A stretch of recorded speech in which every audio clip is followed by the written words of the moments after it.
الحمد لله نحمده ونستعينه ونستغفره ونعوذ بالله من شرور أنفسنا ومن سيئات أعمالنا من يهده الله فلا مضل له ومن يضلل فلا هادي له وأشهد أن لا إله إلا الله وحده لا شريك له وأشهد أن محمدا عبده ورسوله أما بعد فإن خير الحديث كتاب الله وخير الهدي هدي محمد صلى الله عليه وسلم وشر الأمور محدثاتها وكل محدثة بدعة وكل بدعة ضلالة وكل ضلالة في النار يا أيها الذين آمنوا اتقوا الله حق تقاته ولا تموتن إلا وأنتم مسلمون يا أيها الناس اتقوا ربكم الذي خلقكم من نفس واحدة وخلق منها زوجها وبث منهما رجالا كثيرا ونساء واتقوا الله الذي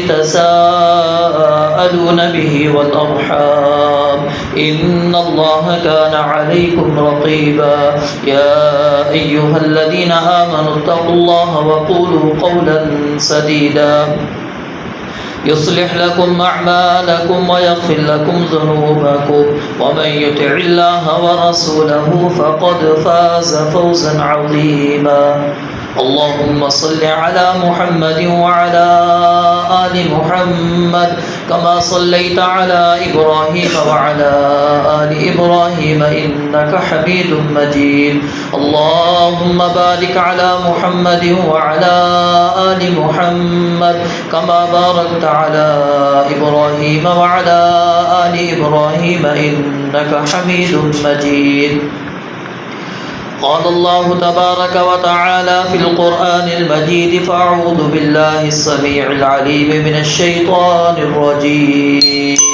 من همزه ونفخه ونفثه بسم الله الرحمن الرحيم فصل لربك وانحر وقال تعالى في مقام آخر ولكل أمة جعلنا منسكا ليذكروا اسم الله على ما رزقهم من بهيمة الأنعام فإلهكم إله واحد فله أسلموا وبشر المخبتين الذين إذا ذكر الله وجلت قلوبهم والصابرين على ما أصابهم والمقيم الصلاة ومما رزقناهم ينفقون والبدن جعلناها لكم من شعائر الله لكم فيها خير فاذكروا اسم الله عليها صواف فإذا وجبت جنوبها فكلوا منها وأطعموا القانع والمعتر كذلك سخرناها لكم لعلكم تشكرون لن ينال الله لحومها ولا دماؤها ولكن يناله التقوى منكم كذلك سخرها لكم لتكبروا الله على ما هداكم وبشر المحسنين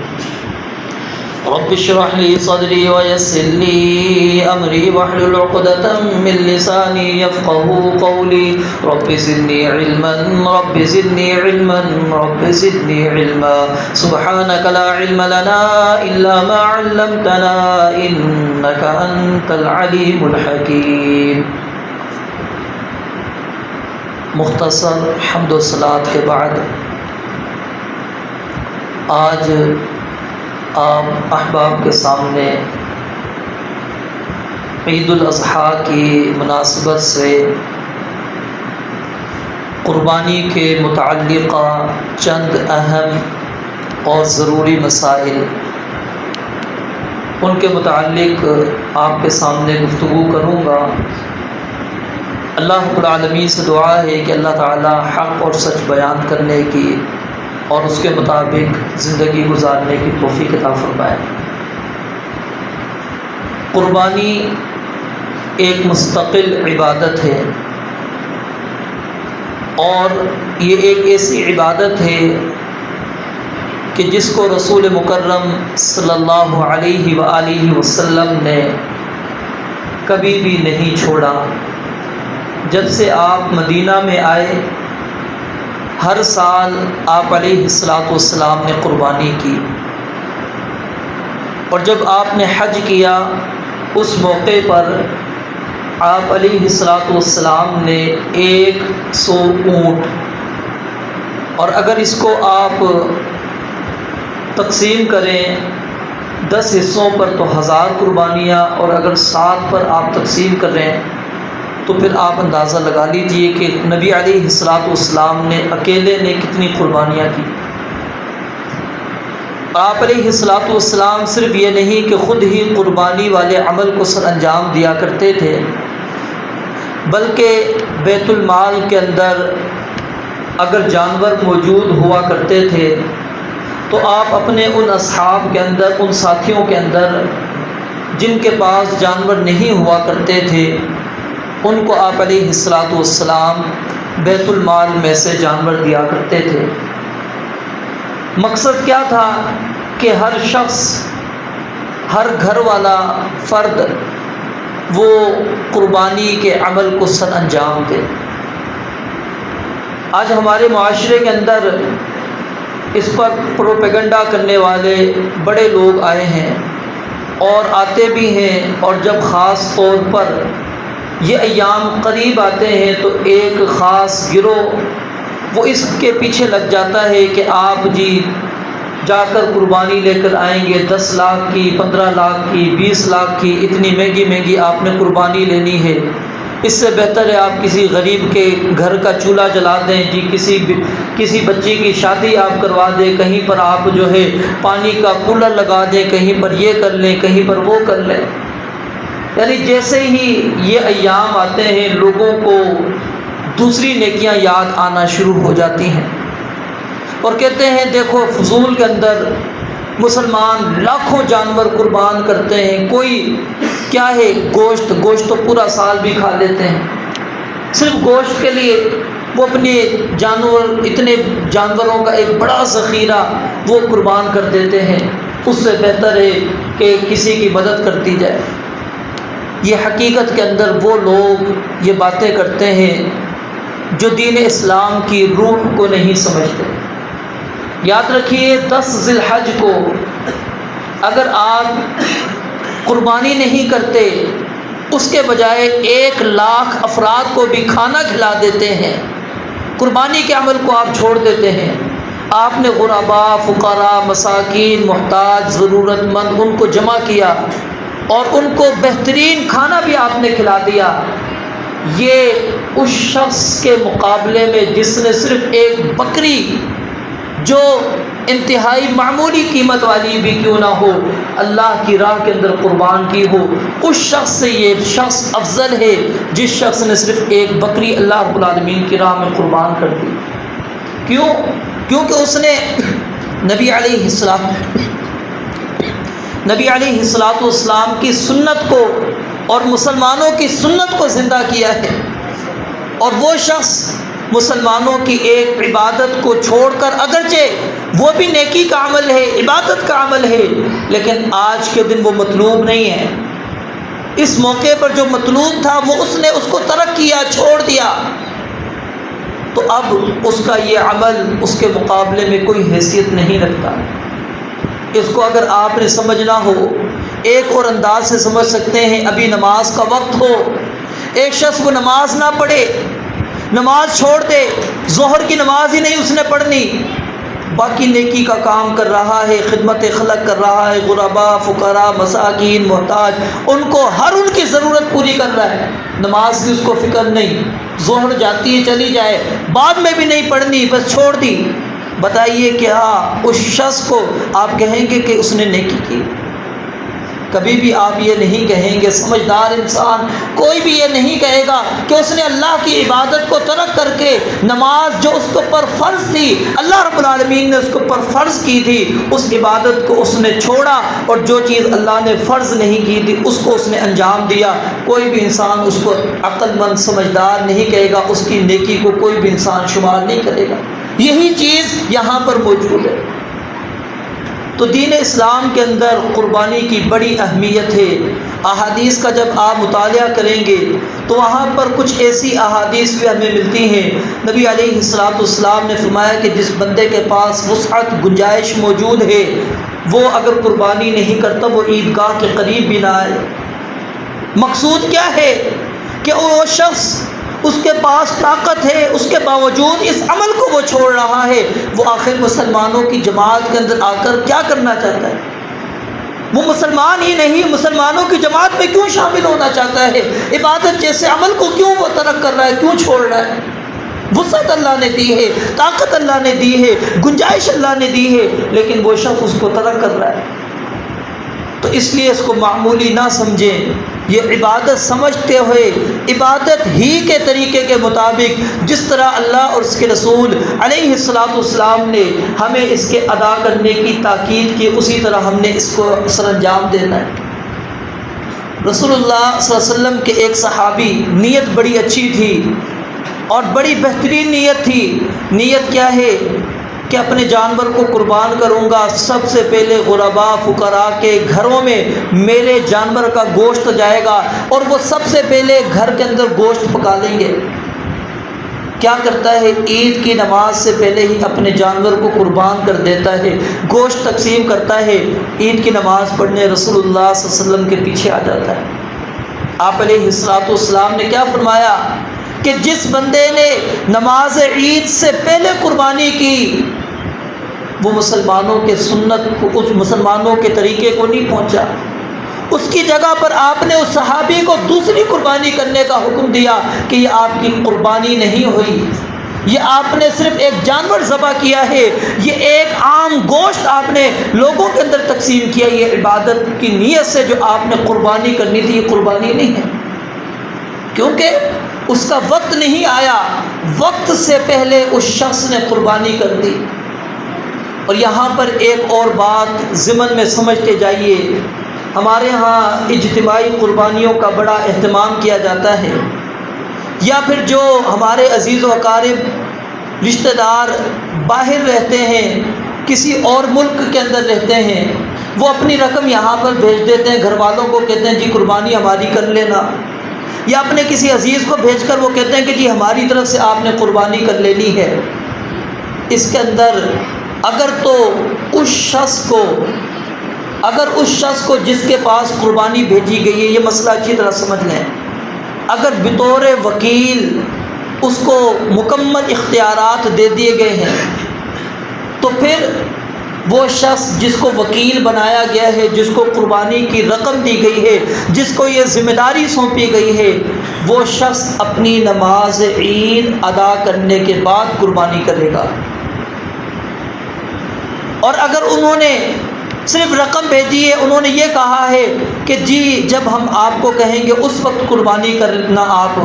پھر اس کے اندر لازم ہے کہ جس بندے کی قربانی کی جا رہی ہے وہ جس ملک کے اندر موجود ہے، جب وہ نماز عید ادا کر لے اس کے بعد وہ قربانی کی جائے، کیونکہ اگر آپ اس سے پہلے قربانی کر رہے ہیں اور اس نے ابھی نماز عید نہیں ادا کی اور آپ کو مکمل اختیار بھی نہیں دیا، وکالت بھی نہیں دی، وکیل بھی آپ کو اس نے نہیں بنایا تھا، تو آپ نے جو قربانی اس کی طرف سے کی ہے وہ آپ نے وقت سے پہلے کر لی ہے، کیونکہ ابھی اس نے نماز عید ادا نہیں کی۔ تو اس لیے وکیل بناتے وقت یہ بات خاص طور پر سوچنی چاہیے، اور جو اجتماعی قربانی کرنے والے افراد ہیں ان کو بھی خاص طور پر اس چیز کا اہتمام کرنا چاہیے کہ جن لوگوں کے آپ حصے جمع کر رہے ہیں یا تو ان کو آپ پابند کریں کہ جی آپ نے فلاں جگہ پر نماز عید ادا کرنی ہے، ہم نے اس کے بعد قربانیاں شروع کرنی ہیں۔ یہ نہ ہو کہ آپ نے پڑھ لی نماز 6 بجے اور وہ شخص اٹھ کے 8 بجے نماز پڑھ رہا ہے، اس کا جانور آپ نے پہلے سے قربان کر دیا۔ آپ نے پہلے سے ہی اس کی نماز عید سے پہلے ہی قربانی کر لی، نہیں، اس کو پابند کریں اس چیز کا، تاکہ اس شخص کی قربانی ضائع نہ ہو، اس کا یہ عمل جو وہ اللہ رب العالمین کی رضا کے لیے کرنا چاہ رہا ہے وہ اللہ کی رضا کے لیے ہو۔ تو اس لیے قربانی کا وقت ہے عید کی نماز ادا کرنے کے بعد سے لے کر آپ بغیر کسی دن اور رات کے فرق کے آپ 13 ذی الحج کی نماز مغرب سے پہلے یعنی غروب آفتاب سے پہلے اپنے جانور کو قربان کر سکتے ہیں۔ 4 دن قربانی کے ہیں، افضل بہتر پہلا دن ہے ثواب کے اعتبار سے، اجر کے اعتبار سے، باقی مسنون عمل 4 دن تک ہے، دن ہو رات ہو کسی وقت بھی آپ اپنے جانور کو قربان کر سکتے ہیں۔ اور اسی طرح جب جانور کی قربانی کرنی ہو اس جانور کے متعلق ہمارے ہاں خاص طور پر اہتمام نہیں کیا جاتا۔ ہم دیکھتے ہیں جی یہ بکرا ہے 1 سال کا ہو چکا ہے، گائے ہے جی 2 سال کی ہو چکی ہے، اونٹ ہے 4 سال کا ہو چکا ہے، چلے ٹھیک ہے بھائی اس کو قربان کرتے ہیں۔ اکثر لوگ سوال کرتے ہیں، کہتے ہیں جی گھر کا پالا ہوا ہے، گھر میں پالا ہے ہم نے، دانت نہیں اس نے ابھی تک گرائے، 2 دانتا نہیں ہوا، لیکن بازار والا جو منڈی سے آپ دیکھیں کہ اس سے بڑا بہترین ہے، 2 دانت کے مقابلے میں یہ 8 دانتوں والا جانور آپ کو لگے گا، بڑی پرورش کی ہے آپ نے اس کو پالا ہے، لوگ کہتے ہیں جی اس کی قربانی کر لیں۔ نہیں، رسول اللہ صلی اللہ علیہ وآلہ وسلم نے واضح طور پر یہ بات بیان فرما دی ہے کہ لا تذبحوا الا مسنۃ، کہ بھیڑ ہو، بکری ہو، دمبا ہو، اونٹ ہو، گائے ہو، بھینس ہو، کوئی بھی چیز ہے جو مشروع جانور ہے اس میں سے آپ اگر کسی جانور کی قربانی کر رہے ہیں، آپ نے فرمایا لا تذبحوا الا مسنۃ، مسنہ کے علاوہ کوئی اور جانور ذبح نہ کرو۔ اور مسنہ کس کو کہتے ہیں؟ جس کے سامنے والے دودھ کے دانت گر جائیں اور اس کے بعد اس کی جگہ پر دوسرے دانت نکلنا شروع ہو جائے، صرف گرنا بھی شرط نہیں، گرنے کے بعد نکلنا بھی ہے، وہ نکلنا شروع ہو گئے ہیں، وہ 2 دانتا جانور ہے، اس کی قربانی کرنی ہے،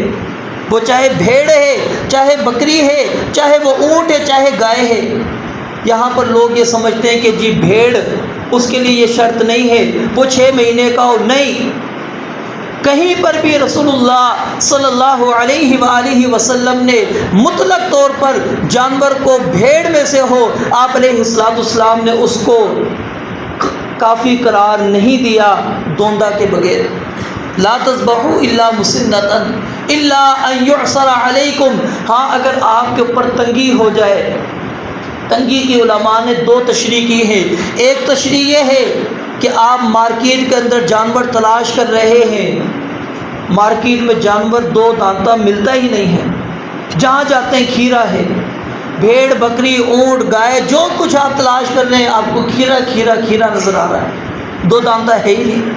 کسی کے پاس نہیں ہے، بڑا تلاش کیا آپ نے، ہے ہی نہیں، مارکیٹ میں مل ہی نہیں رہا۔ اب یہ تنگی ہے، اب اس کی صورت کے اندر بھی اسلام یہ نہیں کہتا کہ چلو ٹھیک ہے تمہیں 2 دانتا جانور نہیں مل رہا، اب تم گائے کر لو 2 دانت نہ ہو، بھیڑ بکری ہو 2 دانت نہ ہو کر لو، اونٹ نہ ہو 2 دانت کر لو، نہیں، فرمایا اس صورت کے اندر فَتَذْبَحُوا جَزَعَةً مِّنَ الضَّأْنِ، جو بھیڑ 1 سال کا ہو، 6 مہینے نہیں، 1 سال۔ امام نووی رحمۃ اللہ علیہ جو صحیح مسلم کے شارح ہیں، امام ابن حجر رحمۃ اللہ علیہ جو صحیح بخاری کے شارح ہیں، انہوں نے واضح طور پر یہ بات بیان کی ہے کہ جزا بھیڑ کا جزا کس کو کہا جاتا ہے؟ جو 1 سال مکمل کر لے، 1 سال کا ہو جائے۔ یہ 6 مہینے والی چیز ہم نے پتہ نہیں کہاں سے نکال لی، 6 مہینے نہیں ہے، 1 سال کا، وہ بھی بھیڑ، جب آپ کو مارکیٹ کے اندر مل ہی نہیں رہا، 2 دانتا جانور ہے ہی نہیں، پھر آپ نے اجازت دی ہے کہ بھیڑ میں سے جو 1 سال کا ہے وہ قربانی کر سکتے ہیں۔ اور دوسری علماء نے اس کی تفسیر یہ بیان کی ہے کہ مارکیٹ کے اندر جانور تو موجود ہیں لیکن آپ کی پہنچ سے زیادہ ہیں، مارکیٹ بڑی تیز ہے، اب آپ لینے بکرا گئے ہیں، آپ کی گنجائش ہے 40-50 تک مثال ہے، اب جا رہے ہیں وہاں تو وہ 70-80-90 سے نیچے آ ہی نہیں رہا، گنجائش آپ کی حد مار کے 50 ہو گئی، آپ نے کہا میرے پاس اتنی گنجائش ہے، اتنے میں بکرا مل جانا چاہیے تھا، تلاش کیا کوئی آ ہی نہیں رہا جی، 80 ہے، 90 ہے، لاکھ ہے، اس سے کم آ ہی نہیں رہا، بڑی کوشش کی آپ نے، نہیں آپ کو مل رہا، پھر اسلام کہتا ہے کہ ٹھیک ہے اب 1 سال کا بھیڑ لے لو۔ یہ کیا ہے؟ آپ کی وسعت، گنجائش سے نکل گیا۔ یا آپ نے بڑا جانور لینا تھا، مثال ہے آپ کی نیت تھی ہم گھر کے سارے بھائی مل کر ہم پوری ایک گائے کر لیتے ہیں، ہمارے 7 حصے ہو جائیں گے۔ اب آپ گائے کی نیت سے گئے، ایک ذہن بنایا کہ جی میں 3 لاکھ، چلیں 3 لاکھ تک میں لے لیتا ہوں، سمجھانے کے لیے آپ کو بات کر رہا ہوں۔ اب آپ مارکیٹ کے اندر گئے، گائے آپ کو 4-5 سے کم مل ہی نہیں رہی، بڑی کوشش کر رہے ہیں، تلاش کر رہے ہیں، آپ کو آ ہی نہیں رہی آپ کی گنجائش میں، جہاں جاتے ہیں جی 5 لاکھ، 7 لاکھ، 6 لاکھ، اوپر ہی آپ کی گنجائش سے جا رہی ہے، جانور بڑا مہنگا ہو چکا ہے۔ پھر علماء کہتے ہیں اس صورت کے اندر کیا ہے، اب بھیڑ، وہ جزا جو 1 سال کا بھیڑ ہے وہ اس کی جگہ پر قربانی کر سکتے ہیں۔ تو یہ مشکل کی صورت میں، جب تنگی ہو، جب چیز مل نہیں رہی ہو، یا آپ کی پہنچ سے دور ہو چکی ہو، مارکیٹ بڑی تیز ہو چکی ہو، اس صورت کے اندر اسلام اجازت دیتا ہے۔ اور اسی طرح جو جانور اللہ کی راہ کے اندر قربان کرنا ہے، وہ جانور بے عیب ہونا چاہیے، اس کے اندر عیب نہیں ہونا چاہیے۔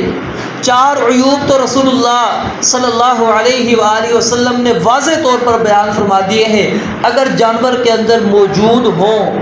تو اس جانور کی قربانی قبول نہیں ہوگی، وہ جانور اللہ کی راہ میں قربان نہیں کیا جا سکتا۔ پہلا کہ کانا ہے، آنکھ سے اس کو نظر ہی نہیں آ رہا، البین عورھا، اور اس کا کانا پن بالکل واضح ہے، کلیئر ہے، نظر آ رہا ہے، دور سے بھی آپ دیکھ رہے ہیں، آپ کو کلیئر طور پہ نظر آ رہا ہے کہ یہ جانور کانا ہے، اندھا ہے، اس کو نظر ہی نہیں آتا، اس جانور کی قربانی جائز نہیں ہے، چاہے کتنا موٹا تازہ کیوں نہ ہو، آپ نے بڑی محنت کر کے یا بڑے مہنگی قیمت میں بھی کیوں نہ خرید لیا ہو، اس کی قربانی کرنا جائز نہیں۔ اور اسی طرح وہ بیمار جانور جس کا بیمار پن بالکل واضح ہے، کلیئر ہے، پتہ لگتا ہے یہ جانور بیمار ہے، کیسے پتہ لگتا ہے؟ جانور چارہ نہیں کھا رہا، جانور کچھ پی رہا نہیں ہے، جانور اپنے باقی جانوروں کے ساتھ وہ چراگاہ میں نہیں جا رہا، آپ اس کو چلاتے ہیں، چل بھائی چراگاہ میں جا، وہ جاتا نہیں ہے، وہیں پر پڑا ہے، بیمار ہے، پتہ لگ رہا ہے، کلیئر ہے، بالکل واضح ہے۔ تو البین مرضھا، جس کا بیمار پن بالکل کلیئر ہے، واضح ہے، پتہ لگ رہا ہے کہ یہ جانور بیمار ہے، تو اس کی بھی قربانی نہیں دی جائے گی۔ اسی طرح لنگڑا ہے، جانور چلتا ہے، اس سے چلا نہیں جا رہا، یا پھر آپ کو اس کی چال کے اندر پتہ لگ رہا ہے یہ لنگڑا کر چل رہا ہے، ٹھیک ہے۔ ایک ہوتا ہے وقتی چوٹ لگنا، جیسے اکثر ہوتا ہے ہم گاڑیوں میں جانور کو چڑھاتے ہیں، اتارتے ہیں، وہ جب اتارنے، کیونکہ اناڑی ہوتے ہیں ہم، جانور کو اسی طرح کھینچ رہے ہوتے ہیں، اب اس کا خیال نہیں کر رہے ہوتے، کبھی اس کی ٹانگ پھنس جاتی ہے، کبھی اس کو چوٹ لگ جاتی ہے، تو اس میں بھی خاص طور پر اہتمام کیا کریں کہ ایسی جگہ پر اس جانور کو اتاریں تاکہ اس کو تکلیف نہ ہو۔ آپ نے منڈی سے تو تلاش کیا، بہترین جانور لے کر آ گئے، کوئی مرض نہیں تھا، لیکن جب آپ اتار رہے ہیں پھر مرض اس کے اندر پیدا کرتے ہیں، تو اس لیے اس کے اندر بھی خاص طور پر آپ کو پتہ لگے وہ جانور لنگڑا کر چل رہا ہے۔ ایک تو عارضی ہوئی نا، چوٹ لگی، ابھی لگی ہے، جیسے ہمیں کچھ ہو جاتا ہے تھوڑا سا، ہم تھوڑا سا چلتے ہیں، پھر اس کے بعد ہم سیٹ ہو جاتے ہیں، پتہ لگتا ہے کہ یہ بندہ لنگڑا کر نہیں چلتا، یہ بس ابھی اس کو تکلیف ہوئی تھی، یا ابھی کوئی اس کو عارضی طور پر چوٹ لگی تھی جس کی وجہ سے اس کی یہ کیفیت تھی۔ اس کا لنگڑا پر بالکل واضح ہے، پتہ لگ رہا ہے کہ یہ لنگڑا کر ہی چل رہا ہے، یہ باقی جانوروں کے ساتھ نہیں چل پا رہا، کافی پیچھے ان سے رہ رہا ہے، وہ جانور آگے نکل گیا، یہ ابھی تک پیچھے موجود ہے، تو اس کی بھی قربانی نہیں کی جائے گی۔ اور اسی طرح وہ بوڑھا جانور جس کا گودا ہی ختم ہو چکا ہو، مخ اس کے اندر موجود نہ ہو، یعنی جو انتہائی لاغر جس کو ہم کہتے ہیں، انتہائی کمزور، انتہائی بوڑھا، کہ آپ کو دور سے ہی نظر آتا ہو یہ جی جو ہے نا بس صرف ہڈیوں کا ڈھانچہ ہے اور کچھ نہیں اس کے اندر رہا، اس کے اندر سے کچھ نکلنے والا نہیں ہے، تو ایسا جانور بھی رسول اللہ صلی اللہ علیہ وسلم نے فرمایا کہ اس کی قربانی جائز نہیں۔ اب یہاں پر جو سینگ اور کان کا مسئلہ ہے یہ بھی سمجھ لیجئے، ایک ہوتا ہے کان جس کے اندر آپ نے جانور وہاں پر کھڑا ہے، آپ نے دور سے دیکھا، کان اس کے آپ کو کوئی دور سے عیب دار نظر نہیں آ رہے، یعنی اس کے اندر کٹ لگا ہوا ہے لیکن نظر نہیں آ رہا، آپ نے دور سے جانور کو دیکھا، جب گئے قریب سے آپ کو جانور کے اندر کانوں کے اندر کوئی عیب محسوس نہیں ہوا کہ جس کا یہاں سے کان کٹا ہوا ہے، یہاں سے کان اس کا چرا ہوا ہے۔ تو اس کے اندر علماء یہ کہتے ہیں کہ جب آپ نے ایک نظر اس کے اوپر ڈالی، دور سے نظر ڈالی، اور دور سے جب آپ نے نظر ڈالی آپ کو اس کا کان چرا ہوا محسوس نہیں ہوا، تو پھر یہ ہلکا عذر، ہلکا یعنی کہ یہ عیب ہے، اس کو کہتے ہیں ہلکا عیب، معمولی عیب، ٹھیک ہے۔ اب قریب گئے ہیں، جب آپ نے یوں کان کو اچھی طرح پرکھا، پھر آپ کو نظر آیا اچھا یہاں پر ٹک لگا ہوا ہے، اس کے یہاں سے کان چرا ہوا، جب آپ نے اچھی طرح اس کو چیک کیا پھر واضح ہوا ہے، تو ایسے جانور کی بھی علماء کہتے ہیں قربانی جائز ہے۔ کیوں؟ کیونکہ وہ کہتے ہیں کہ رسول اللہ صلی اللہ علیہ وسلم نے جو البین کے الفاظ بیان کیے ہیں کہ بالکل کلیئر واضح ہو، وہ واضح نہیں ہو رہا۔ اس کو ایک اور مثال سے اس طرح سمجھ لیجئے، چوٹ لگی ہوئی ہے، ٹھیک ہے، اب میرے ہاتھ پہ ادھر چوٹ لگی ہوئی ہے، اب آپ کو یوں میں دور سے دکھاؤں گا آپ کو نہیں مثالیں نہیں نظر آئے گی۔ یا گھر پہ خواتین کام کر رہی تھی، کام کرتے کرتے ان کو معمولی سی چوٹ لگ گئی، ٹھیک ہے، اب انہوں نے ایسے ہی کیا، وہ خون رک گیا، اب وہ چوٹ تو ہے لیکن وہ چوٹ ایسی نہیں ہے کہ جس کے بعد آپ کو پٹی باندھنی پڑی ہو، ٹانکے لگانے پڑے ہوں، تو اس کو ہم چوٹ نہیں شمار کرتے، اس کو ہم چوٹ نہیں شمار کرتے، سمجھ لیں۔ تو اسی طرح اس کے اندر وہ کان کا عیب تو موجود ہے، کان اس کا چرا ہوا تو ہے لیکن وہ دور سے نظر نہیں آ رہا تھا، معمولی سا تھا، تو علماء پھر کہتے ہیں کہ اس شخص کے اندر گنجائش دی جائے گی اس مسئلے کے اندر کہ وہ اگر شخص قربانی کرتا ہے اس جانور کی قربانی جائز ہے۔ لیکن دوسری حدیث مبارکہ کو اگر ہم ساتھ میں ملاتے ہیں، اس کے اندر سے ہمیں یہ چیز ملتی ہے کہ اس کے اندر بھی اگر احتیاط کر لی جائے تو زیادہ بہتر ہے۔ یعنی ایک ہوتا ہے فتویٰ، ایک ہوتا ہے تقویٰ پرہیزگاری۔ فتویٰ یہ ہے کہ قربانی اس کی جائز ہے، تقویٰ پرہیزگاری کیا ہے کہ انسان بچ جائے اس سے بھی، بالکل جو کان اس کے سالم ہو، صحیح ہو، تو اس کی ہی قربانی کرنا یہ زیادہ بہتر ہے، زیادہ افضل ہے، ٹھیک ہے۔ اگر کرتے ہیں معمولی سا عیب ہے، جائز ہے، کوئی مسئلہ نہیں۔ ہاں مکمل طور پر یہاں سے کٹ لگا ہوا ہے، کان اس کا لٹک رہا ہے، نظر آ رہا ہے سامنے سے یا پیچھے کی طرف سے، ٹھیک ہے، اس کی نبی اسلام نے منع کر دیا۔ سوراخ ہے بالکل واضح ہے۔ اب ہمارے ہاں جانور ہوتے ہیں ان کو ٹیگ لگایا جاتا ہے، ٹھیک ہے، ایک بندے کی 100,000 وہ لے کر آیا بھینس گائے، اس نے وہ ٹیگ لگا دیے۔ اس کے اندر بھی علماء کہتے ہیں کہ یہ سوراخ جو کیا گیا ہے وہ ایک مجبوری کے تحت کیا گیا ہے، ٹھیک ہے۔ لیکن اگر آپ کا وہ ٹیگ والا معاملہ نہیں ہے، ویسے اس کا کان کا سوراخ موجود ہے، اور اس کے اندر بھی وہی چیز آپ سامنے مطلب دور سے دیکھیں گے آپ کو کان کے اندر سوراخ نظر نہیں آ رہا، ٹھیک ہے، تو پھر جائز ہے۔ لیکن اگر آپ کو دور سے محسوس ہو رہا ہے تو اس کو کہتے ہیں واضح طور پر کلیئر ہے کہ یہ بات کہ اس جانور کے کانوں کے اندر سوراخ موجود ہے، اس کا کان چرا ہوا ہے، اس کے کان کے اندر عیب موجود ہے۔ سینگ کے متعلق یاد رکھیں کوئی شرعی طور پر پابندی نہیں ہے، ہاں اگر آدھے سے زیادہ سینگ ٹوٹا ہوا ہے وہ پھر عیب شمار ہوتا ہے۔ معمولی جو اوپر سے خول اتر جاتا ہے یا پھر وہ آپس میں جانور لڑتے ہیں، اوپر سے جو باریک سا ہوتا ہے وہ ٹوٹ جاتا ہے بسا اوقات، تو یہ اس کے اندر کوئی عیب نہیں ہے۔ تو یہ چند چیزیں تھیں، جانور کو جب ہم خریدیں اس چیز کا خاص طور پر اہتمام کریں کہ اس کے بیمار پن دیکھیں کہ بیمار تو نہیں ہے جانور، لنگڑا پن تو اس کے اندر نہیں آ رہا، کیا انتہائی بوڑھا جانور تو موجود نہیں ہے، کانا اندھا جانور تو نہیں ہے، ٹھیک ہے۔ یہ عیوب اس کے اندر تلاش کرنے چاہیے، دیکھنے چاہیے۔ اگر ان میں سے کوئی عیب موجود ہے اور بالکل واضح اور کلیئر ہے، پھر ویسے جانور کی قربانی کرنا، چاہے وہ کتنا ہی موٹا تازہ کیوں نہ ہو، اس کی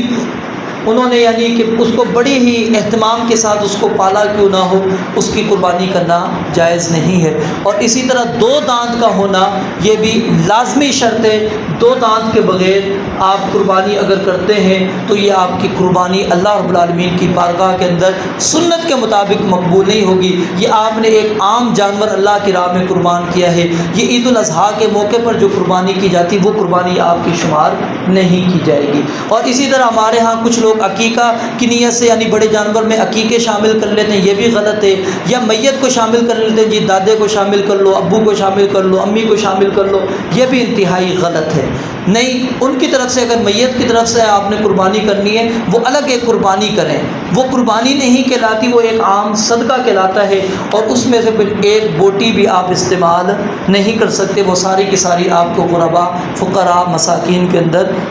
تقسیم ہی کی جائے گی۔ یہ چند ضروری مسائل تھے جو ہمیں قربانی کے متعلق اس کا جاننا، اس کا سمجھنا ہمارے لیے انتہائی ضروری ہے۔ وقت کی کم ہے، باقی بھی چند چیزیں انشاءاللہ پھر کبھی اللہ نے موقع دیا تو آپ کے سامنے رکھوں گا۔ رب العالمین سے دعا ہے اللہ تعالیٰ سمجھنے، عمل کرنے کی توفیق عطا فرمائے۔ وآخر دعوانا الحمدللہ رب العالمین۔